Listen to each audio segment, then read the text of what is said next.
Place au podcast. Coucou les petits potes à la compote. On va parler de...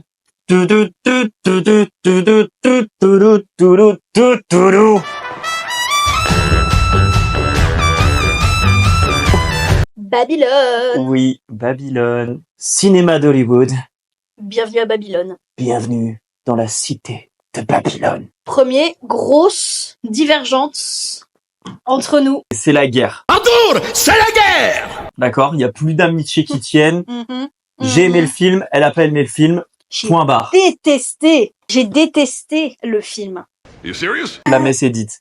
Mais on va commencer normalement. On va Oui. vous présenter un petit peu le film, la réalisation, le casting, un petit synopsis.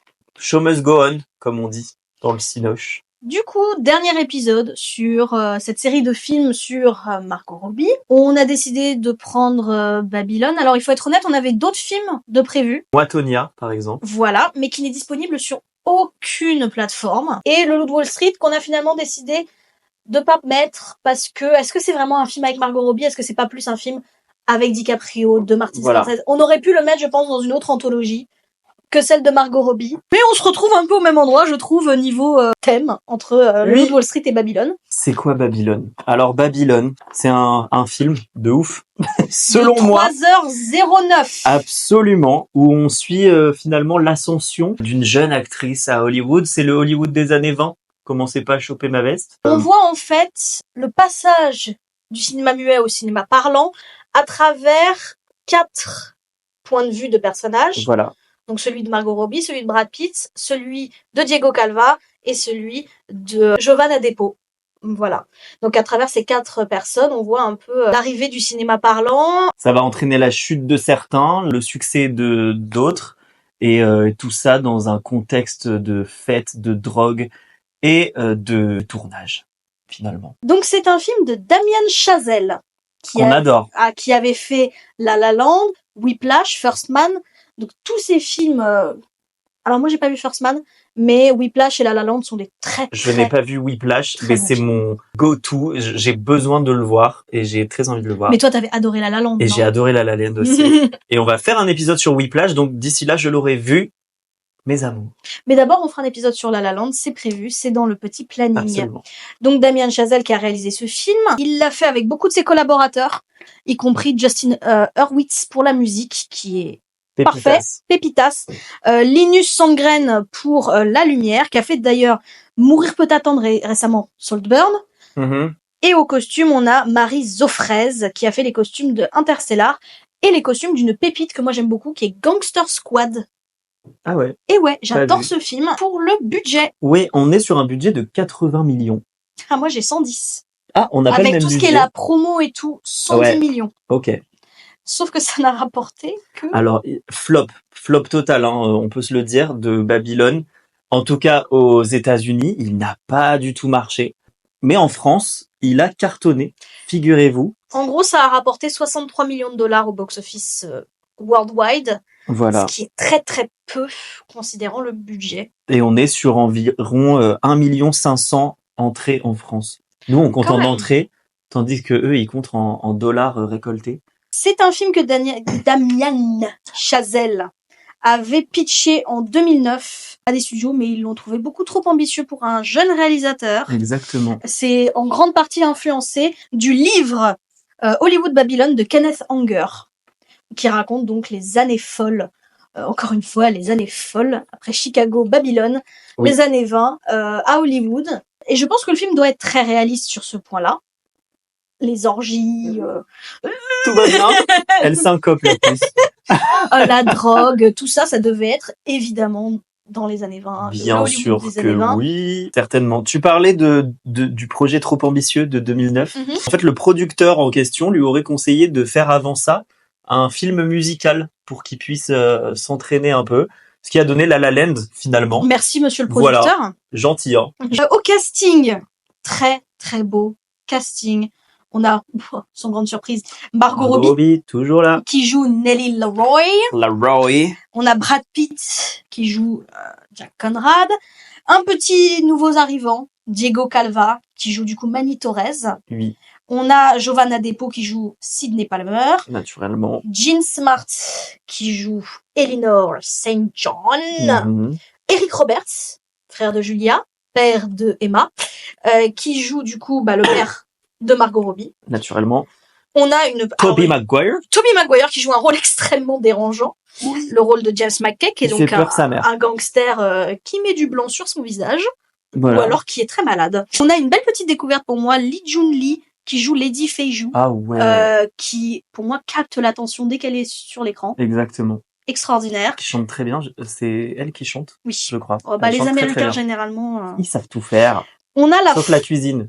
On a la femme de Damien Chazelle. Olivia Hamilton, qui joue la réalisatrice Ruth Adler, qui pour moi vole toutes les scènes dans lesquelles elle est. Elle est vachement bien. Elle est très très bien. Et son assistant qui est joué par PJ Byrne, qui était notamment dans le Loup de Wall Street. On a beaucoup du casting de Loup de Wall Street qui se retrouve dans ce film. Je pense que comme c'est un peu le même univers, la même thématique, ils se sont dit allez let's go. Assurément. Ça peut faire partie des anecdotes, mais Phoebe Tonkin, qui est le personnage qui meurt finalement au début dans les 35 minutes de première 35 minutes.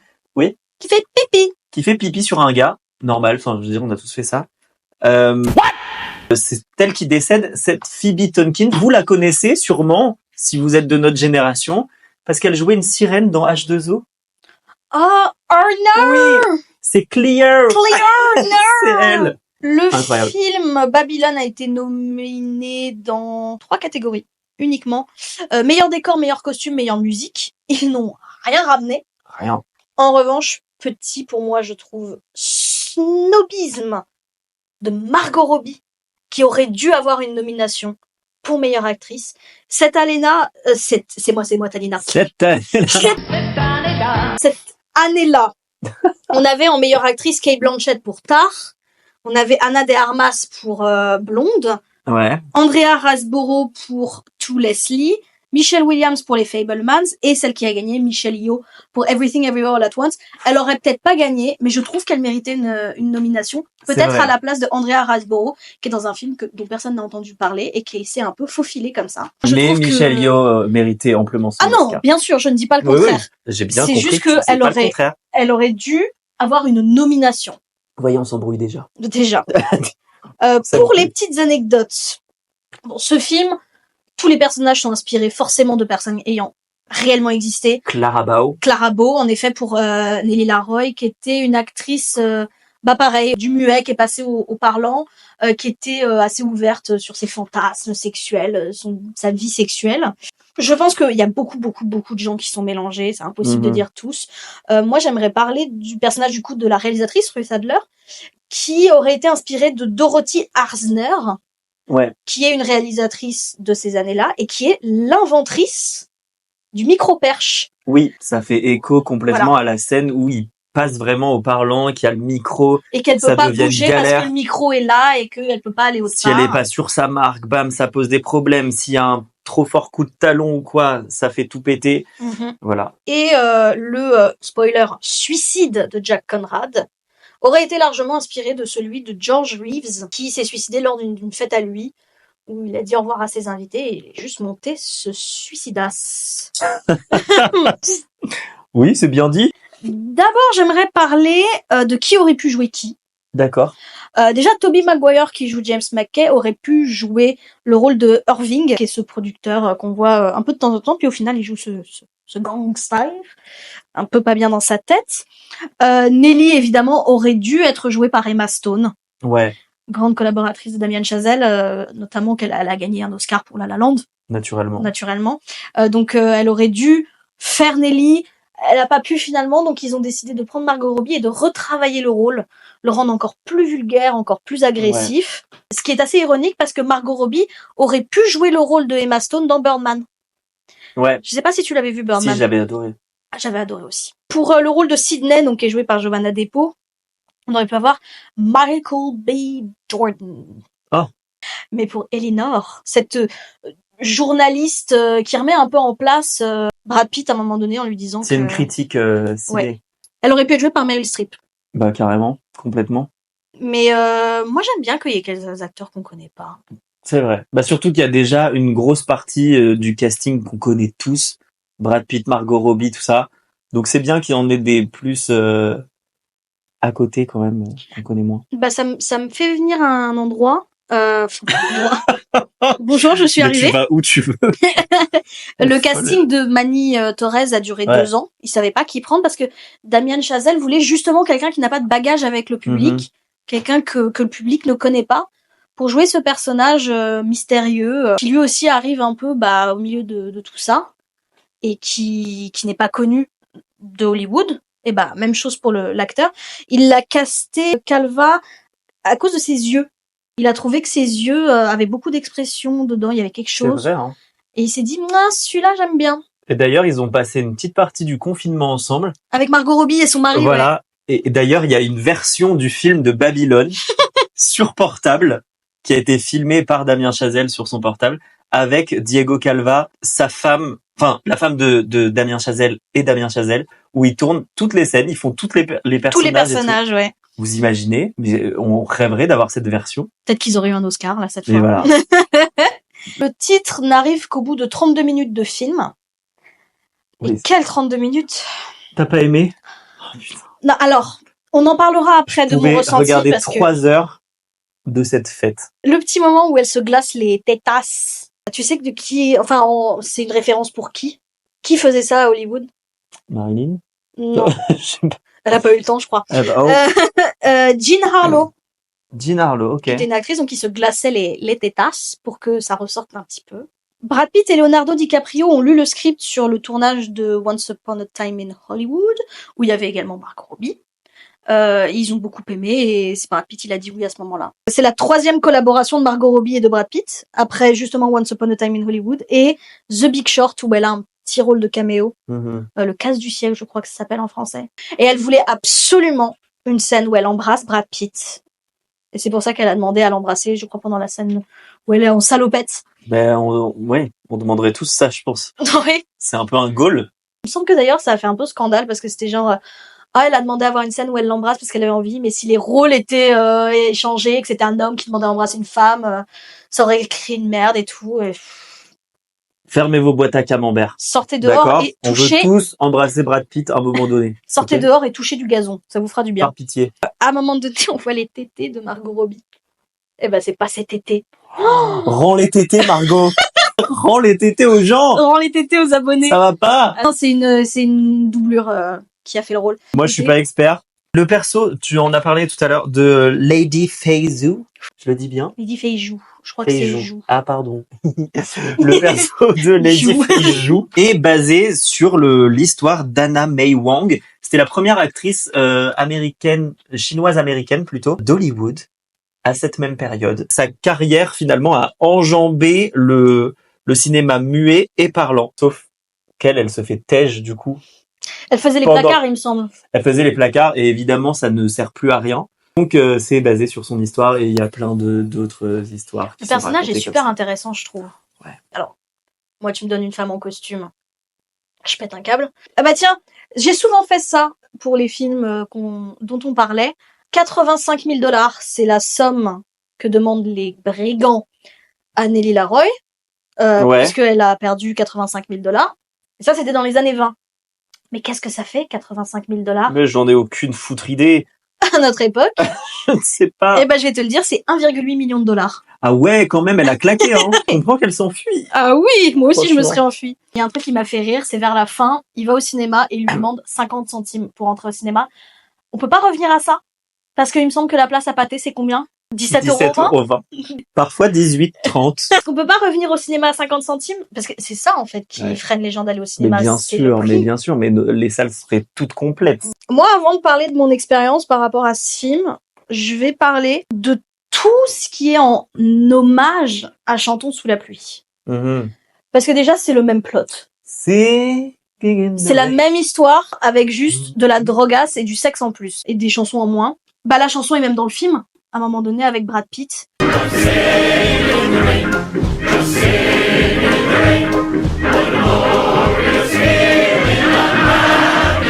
Il y a aussi l'espèce de comparaison, mais folle, avec le film sur la Révolution française qu'ils font dans Chantons sous la pluie. Et le film avec Lenny Leroy, Mhm. pareil, elle dit Pierre, c'est le personnage de Gene Kelly aussi dans Chantons sous la pluie. Ou encore, quand elle arrive au studio, à l'extérieur, elle passe devant plein de films qui sont en train d'être faits. Grosse référence à Chantons sous la pluie, où il y a ça aussi, où Gene Ok. Kelly, il voit plein de films étant faits. Et aussi, à un moment donné, vers la fin, donc, Brad Pitt le personnage de Brad Pitt, Jack Conrad, essaye de passer dans le monde du parlant, et il fait un film où il fait un soldat, et il dit à la femme, I love you, I love you, I love you. Et quelqu'un se marre derrière et refait le truc en mode, I love you, I love you, I love you. Même scène dans Chantons sous la pluie. Mais quand je dis même scène, c'est, quand j'ai vu le truc, c'est vers la fin, je me suis dit, non, sérieux encore? Ils vont pas faire ça. Et s'ils le font. Sur un film de 3 heures, ils ont pas tout repris, Non, ils ont bien mis sûr, quelques bien sûr. références. Mais les références, quand même, sautent aux yeux. C'est plus que des références. Non, je suis pas d'accord. Ah oula, on n'est pas Pas d'accord. d'accord, pas d'accord, pas d'accord. Ton ressenti, ma pupuce. Ton ressenti, en fait. T'as pas d'autres trucs à dire, toi? J'ai pas d'autres trucs à dire. Moi, j'attends juste, là, maintenant, tout de suite, un ressenti. Genre. L'octogone sans règle, là? Sans règle, sans arbitre, sans rien du tout. Alors déjà, moi, je l'ai pas vu au ciné. Et ben Je voilà. l'ai vu pour cet épisode. Ça m'a forcé à le voir. Donc, je l'ai loué sur Prime Video. Déjà, quand ça ouvre, je venais de manger d'ailleurs, ça ouvre sur un cul d'éléphant qui chie et une femme qui pisse dans la bouche d'un homme. Moi, déjà, je me suis dit, ok, ça commence bien. Classique. Moi, j'ai pas du tout aimé. Et d'ailleurs aussi, autre truc, arrêtez de montrer des gens qui vomissent à l'écran.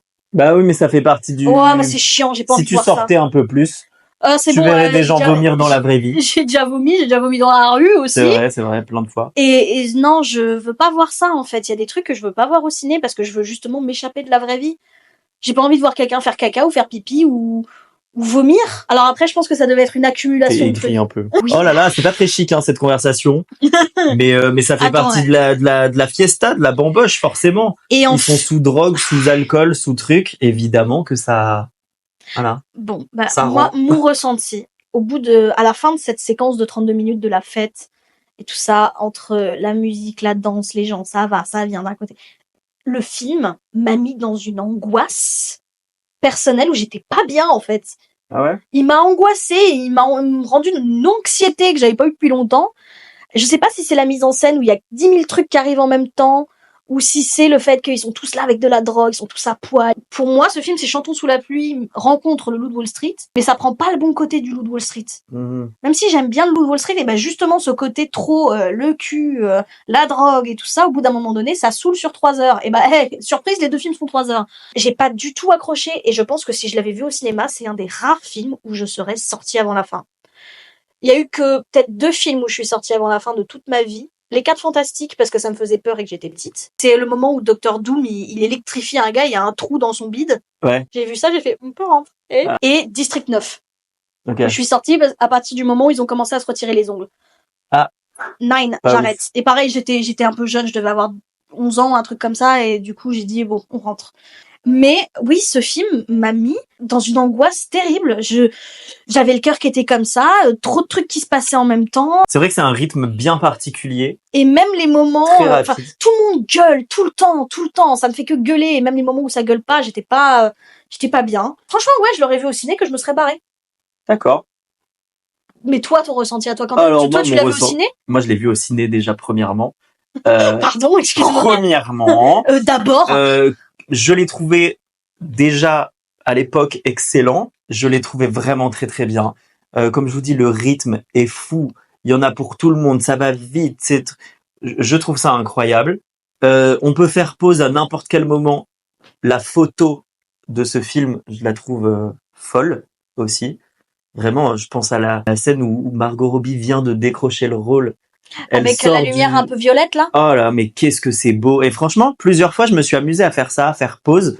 C'était magnifique. Non, ça, je peux pas lui retirer au film. Genre, Il est franchement, il magnifique. y a une, même toute la fête du début, c'est vrai que ça dure 35 minutes, je crois, 32 minutes, tu disais? 32 minutes de fiesta. Tout est beau. Tout est beau. La Corée, le truc.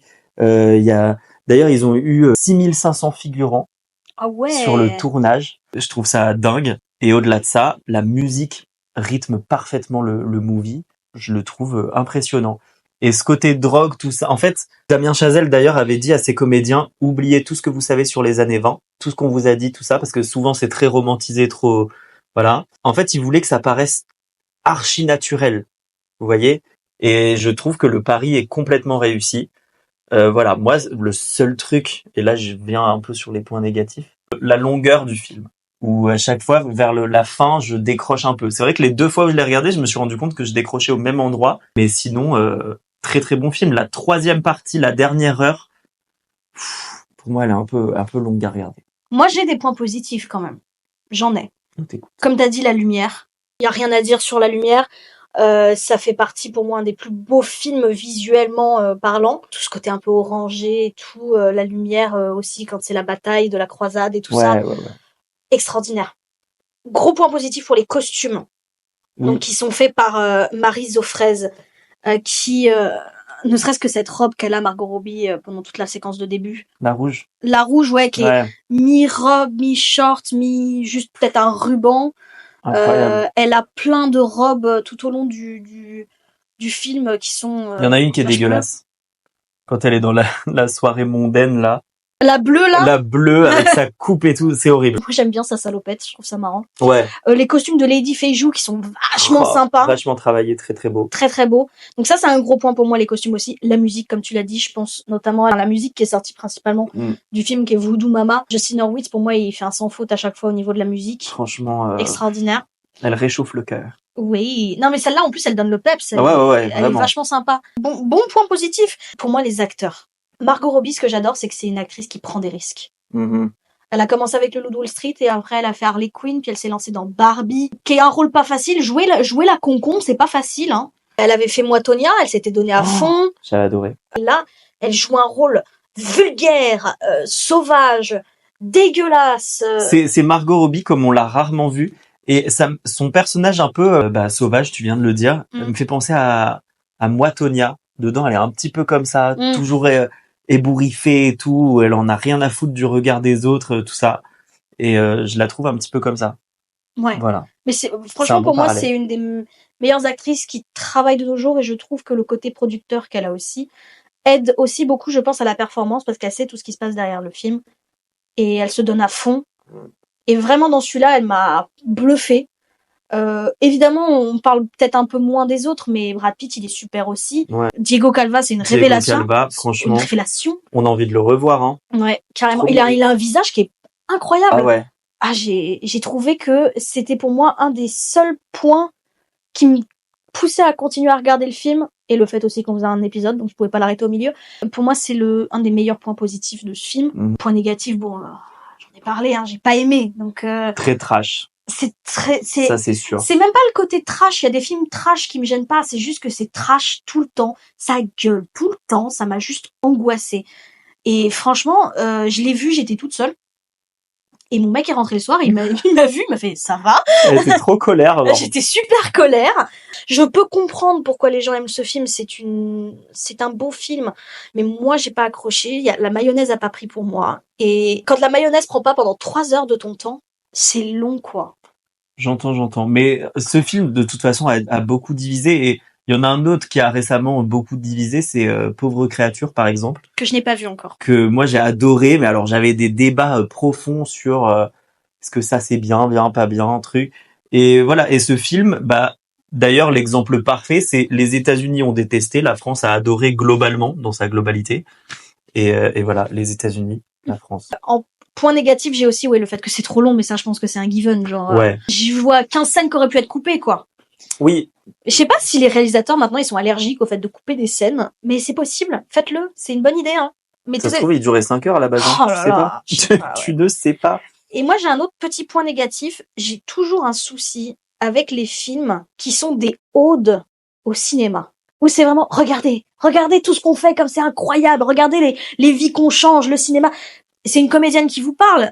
Mais moi, j'ai toujours un souci parce que j'ai vraiment l'impression que c'est genre, oh oui, regardez tout ce qu'on fait bien. Oui, moi, regardez-moi. Faut savoir qu'à la période où est sorti Babylone, en tout cas en France, il y a eu aussi The Fabelmans.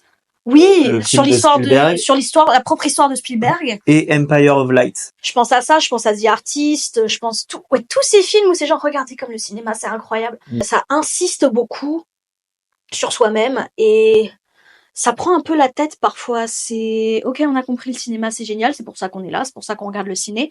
Mais quand c'est des films sur des films, bientôt il va y avoir des films sur des films sur des films. Bah, c'est un peu ce qui se passe à la fin de Babylone, quand ils regardent Oui. le film et on a tout plein de films proposés, Tout des le extraits montage. d'Avatar, des extraits de ci, De de ça. Jurassic Park, de Voilà, il y a vraiment de tout. des tout débuts du cinéma avec les Ça, photos. j'ai trouvé qui- ça un peu too much, C'est j'avoue. ouais, là c'est Franchement, vraiment c'est, regarder comme ce qu'on fait, ça change des vies. Ouais, ça c'est se regarder un petit peu le nombril et tout. Déjà que le cinéma, surtout quand c'est sur des budgets comme ça, c'est hyper privilégié sur leur manière de travailler. Je pense par exemple à Viola Davis, qui est une actrice que j'adore. Quand elle a gagné son Oscar pour meilleure actrice dans second rôle dans Fences, elle a dit un truc que j'étais pas forcément d'accord. Elle a dit, nous les acteurs, on est les seuls qui puissent dire qu'est-ce que c'est de vivre une vie. Puisqu'on vit une vie à travers notre personnage. Va dire ça au plombier qui répare tes toilettes, il vit pas une vie lui peut-être? I became an artist, and thank God I did, because we are the only profession that celebrates what it means to live a life. C'est Ricky Gervais quand il présentait les Golden Globes. Il leur a dit, vous ne savez pas ce que... Et Ricky Gervais, il balance quand il présente les Golden Globes. Il a dit à tout le monde qui était là, et c'est le top du top d'Hollywood, il a dit, les gars, vous savez pas ce que c'est de vivre une vie, vous savez pas combien c'est le litre de lait. Donc, quand vous montez ici, faites pas vos semi-politiques à donner des leçons. Vous remerciez votre Dieu, vous remerciez votre argent, et puis vous barrez. So, if you do win an award tonight, don't use it as a platform to make a political speech, right? You're in no position to lecture the public about anything. You know nothing about the real world. So, if you win, right, come up, accept your little award, thank your agent and your God, and Et on a beau adorer ce métier, on change pas non plus le cours de l'existence. Non, c'est vrai. Oui, il y a eu des films qui ont fait bouger des choses. Salvateur et tout. Bien sûr. C'est pas des infirmières libérales non plus. Ça change pas des pansements et ça. Elle est pas infirmière libérale, ta mère? Pas du tout. Elle est monitrice auto-école. Ça change des vies.